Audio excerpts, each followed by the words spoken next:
Any person in view of cameras by virtue of attending consented to being filmed and to the possible use of those images and sound recordings being used as outlined.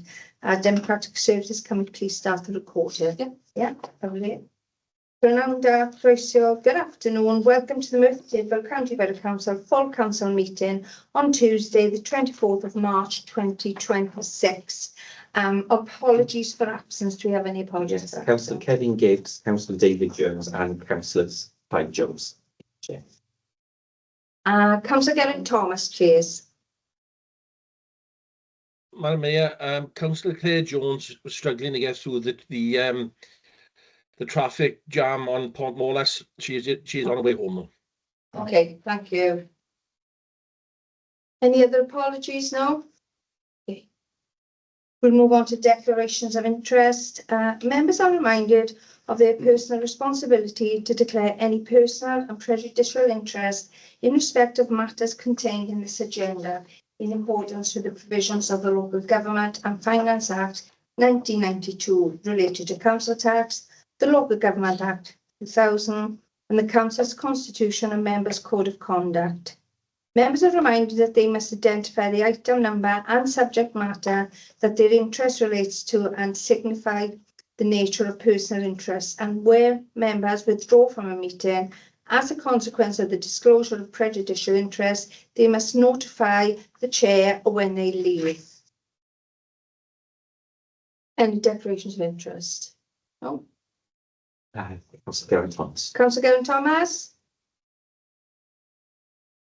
Madam Mayor, I think it's item number 4. I haven't got my modern.gov up and running as yet. It's to do with the relief for restaurants and pubs.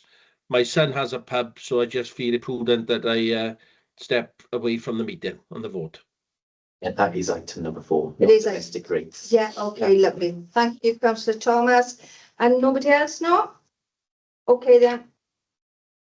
Councillor Michelle Simmons, please.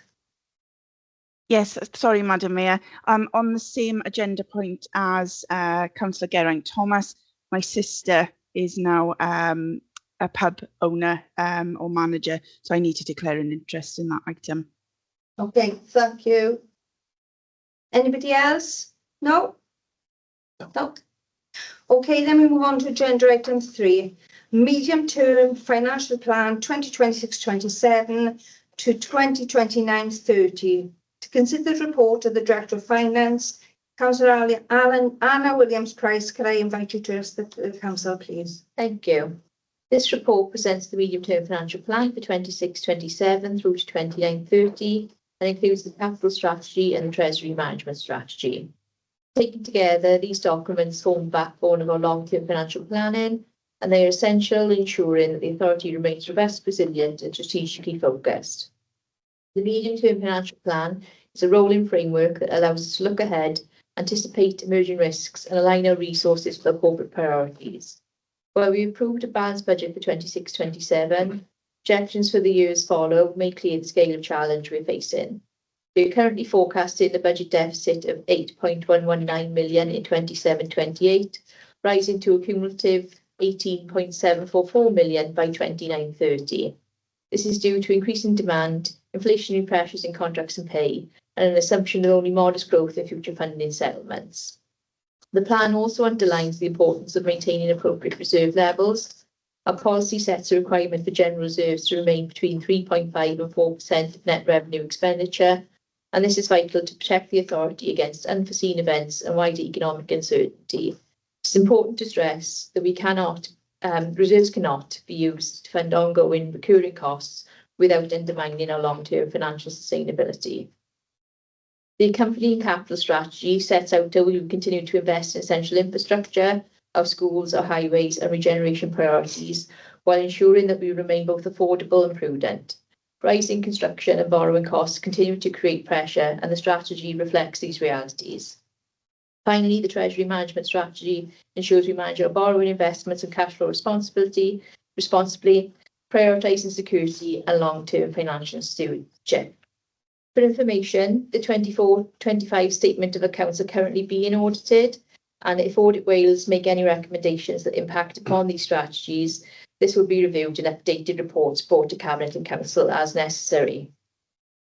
Overall, these documents provide a clear assessment of our financial position and a pathway for managing the challenges ahead. They are essential in guiding our decisions and safeguarding the Council's future resilience.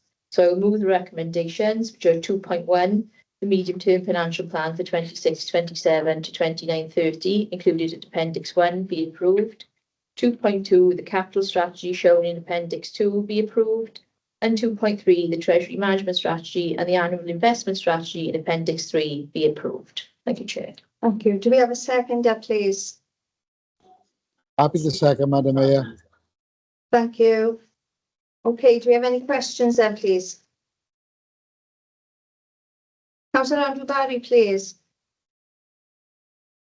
Yes, Madam. First of all, Di Hughes has been in touch. He's struggling to get on. So just as a point before we go further, can I ask a question of the language that's used in 7.3, where it talks of unprecedented rise in inflation at 3%. We had to deal with inflation at 11% in October 22. Unprecedented rise in inflation is somewhat overstating the position that this paper describes. I wonder if that could be changed, because it's certainly not unprecedented at 3%. The Bank of England's target's only 2%. That's the one. So if that can be addressed, it's just overstating the situation we're in. Okay. So can somebody say if why it's been stated like that? Remember there, or If I can bring in Craig, perhaps to begin with. is Craig online? Thank you, Cabinet Member. I'm more than happy to make that change, Councillor Barry, with regards to the statement of unprecedented. But I think we just need to flag up the current uncertainty we face with regards to the ongoing conflict in the Middle East. That will or potentially will have impact on inflation across our planning assumptions, and we just need to be mindful for that. But I'm more than happy to take out the word unprecedented. Okay, thank you, Craig. I would. We've got to deal with the facts, and not what we think will happen. Although it is important to a rise and scan. Thank you, Craig. If I could, Madam Mayor, 7.7 talks about the earmarked reserves. I've been asking questions about the use of money out of the fossil fuel large capital grant, and I've been told basically there were loads of mistakes made, and it should have come out of a earmarked reserve. The earmarked reserve that was alluded to, is that in these earmarked reserves now? Craig? The table you refer to in section 7.7 excludes the fossil fuel earmarked reserve, because that's not my question, Craig. No, just giving some context, Councillor Barry. So it excludes that reserve, because that isn't a reserve that isn't directly within the control of the local authority. Obviously, there's a board that considers that. So with regards to any costs that are required to be funded from the earmark reserve, they would be included in that table referenced in 7.7 of the risk report. Yeah, I'm asking, is there a specific earmarked reserve that money has come out of then, and is it still available? There are earmarked reserves across the service areas which would be applicable to fund those costs. But again, perhaps I'm not being specific enough. I was told that money didn't come out of, was taken out of the large fossil fuel capital grant by mistake, and should have been taken out of the earmarked reserve. Which is the earmarked reserve that money should have come out of? Plus, is there any money in that reserve that the residents and organisations can go to now and have grant money out of it? Is that reserve a specific reserve, named and time bound, and does it still exist, or is it gone? The specific earmark reserve that is picking up those costs now is being fully used, so that is no longer available. And I think that is probably the answer to that question, Councillor Barry. I was going to ask you where that money came from, but I'll email you with that, Craig, because that's a bit vague for me. Okay, thank you. Okay, thank you. Councillor Geraint-Thomas, please. Thank you, Madam Mayor. And I know when setting MTFP, we've got to make some assumptions. And in 4.6, it's making a few assumptions there. I believe this year with a revenue settlement of 4.7 or 4.9%, and it's saying we're having +1 year on year going forward. Is that +1 on the 4.7 or 4.9, or is it just you're basing it on just 1% going forward? It's 1% on our current funding allocation. That is what we're planning. So it's not 5.7 or 5.9 in the respective financial years that we've just completed. We have to flag up our budget setting. There is an element of risk within our budget setting. As an example, the pay award for 26-27 is yet to be confirmed. We've budgeted for a 2.5% increase. So prudently, we have aligned our settlement increasing by 1% to mitigate against those risks of additional cost pressures coming forward.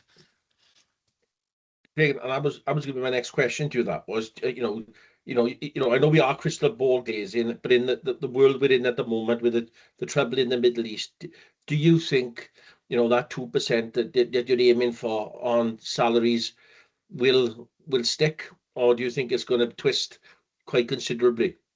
It's 2.5% for the current year. Well, the new year we're going to be embarking on from the 1st of April. As I say, those negotiations with unions and employers is ongoing, and as soon as that is confirmed, then we'll be able to factor that into our current year's pressures. Current year's been again 26-27, and across the medium-term financial plan, and we will obviously update the medium-term financial plan on that basis to reflect those additional pressures that we face. And my final question on that paragraph 4.6 is on the council tax. We put an indicative in there of 5% rise year on year for the length of the MTFP. How realistic is that, Craig, do you believe?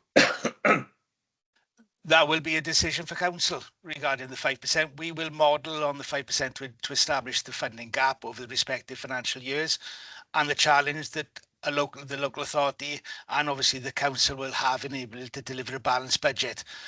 So we will constantly reflect on that based on updated funding assumptions, if those are above the 1% or below, and reflect on what the challenges are with regards to demand and additional cost pressures alike.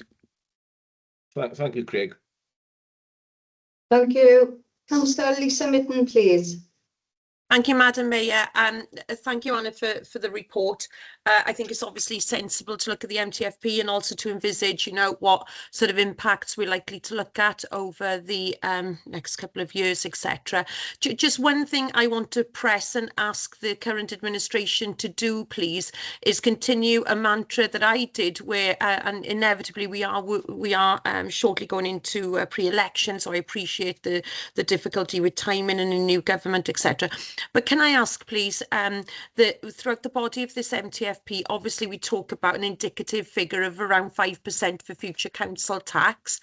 And Anna, you quite rightly mentioned about the financial constraints, worries and concerns on us as a council, how the future looks, etc. But for me, I'm more concerned about our residents. We're putting that pressure on them year on year.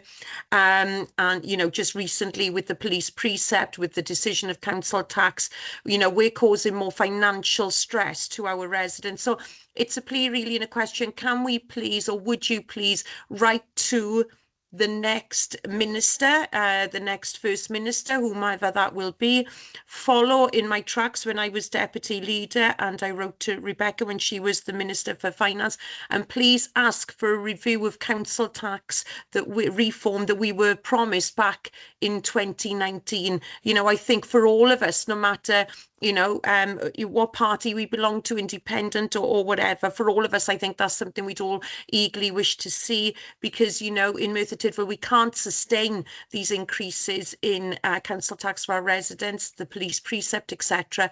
You know, and the inequality really with some more affluent areas like the Vale and Cardiff, etc. So it's just a question to ask if you can be mindful of that, hold on to that thought, and if you wouldn't mind doing that come May. Thank you. Okay, you'd like to respond to Me, that? thank you. Okay. Thanks, Councillor Mitten. So, I mean, obviously, this is a really important topic in terms of council tax reform. You know, I think this is, you know, the route to a more equitable system for Mawrth Tydfil residents in particular. We obviously have a large amount of band A to C properties. We also have a large amount of our population who are in receipt of some kind of relief. And obviously, it's right that people who need support should receive it, but also that has an overall income on our ability to generate income from council tax within the local authorities, a very small part of our funding model, essentially.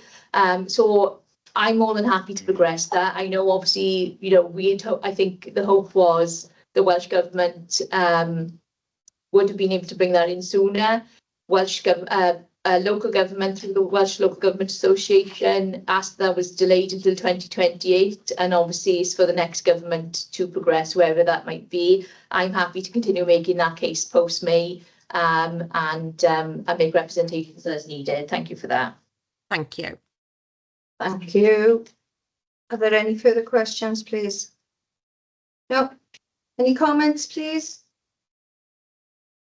No comments? We take it to the vote then, please. Okay, so could all councillors in agreement with the recommendation please raise their hands?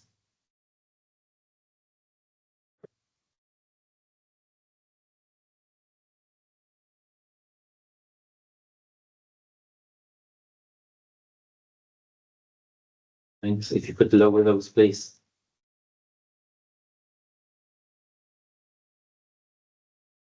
And could all councillors not in agreement with the recommendation please raise their hand? And any councillor wishing to abstain, if they could raise their hand. That's carried, Madam Mayor. Okay, thank you. Okay, we'll move on to agenda item 4.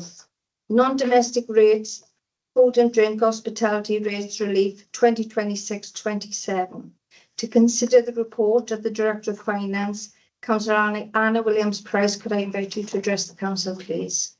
Thank you. So this report sets out the proposed implementation of the Welsh Government's non-domestic rates, food and drink hospitality rates relief scheme for 26-27. And this scheme represents an important measure of support for our local hospitality sector. This relief will provide a 15% reduction in the non-domestic rates liability for eligible food and drink hospitality premises, which includes pubs, restaurants, cafes, bars and live music venues across Mawrth Tydfil. It's designed to ease pressures for those businesses that continue to play a vital role in our town centre and our wider communities. The relief would be administered through the Council's discretionary powers under Section 47 of the Local Government Finance Act 1988, with full reimbursement from Welsh Government, meaning there is no financial impact on the authority's budget. Applications would open from the 1st of April 2026, and our business rates team will work to identify eligible businesses accordingly. By approving implementation, we will ensure that eligible hospitality businesses across Mawrth Tydfil receive the support intended for them and are able to benefit from this relief throughout 26-27. So move the recommendations, which are at 2.1, the implementation of the non-domestic food and drink hospitality rates relief scheme 26-27 in accordance with the rules described in this report be approved. And 2.2, sections 47(1)(a) and section 47(3) discretionary relief of the Local Government Finance Act 1988 shall apply as regards the arrangements described above in accordance with the rules described in relation to those arrangements be approved. Thank you. Do we have a seconder, please? Happy to second, Madam Mayor. Thank you. Okay, we'll move on to questions, please. Any questions? No? No. Any comments then, please? No comments? Okay, then we'll take it to the vote. Okay, so could all councillors in agreement with the recommendation please raise their hands?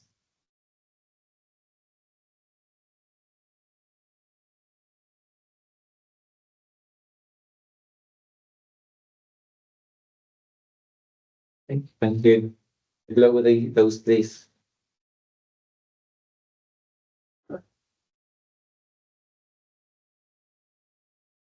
And could any councillors not in agreement please raise their hands? No. And any councillor wishing to abstain, if they could raise their hands? No. Councillor Smith, if you could lower your hand, please. If that's carried, Madam Mayor. Thank you. Okay, agenda item 5, to deal with any other urgent business or correspondence. There is none. Agenda item 6, to receive communications from their worship mayor. There is none. Item 7, exempt. I'll get round to Michelle back, Chair. Oh, sorry. In order for the following to be considered in private, it is suggested that the public be excluded from the meeting on the grounds that it involves the likely disclosure of exempt information as defined under Part 4 of Schedule 12A, Section 100A(4) of the Local Government Act 1972. Sweet. Yeah, no, someone needs to move it. Yeah. Do we have a mover, Happy to please? move. Happy to move, Madam Mayor. Thank you. Do we have a seconder, please? I'll second you. Okay, so Thank could all you. councillors in agreement with moving section 100 please raise their hands?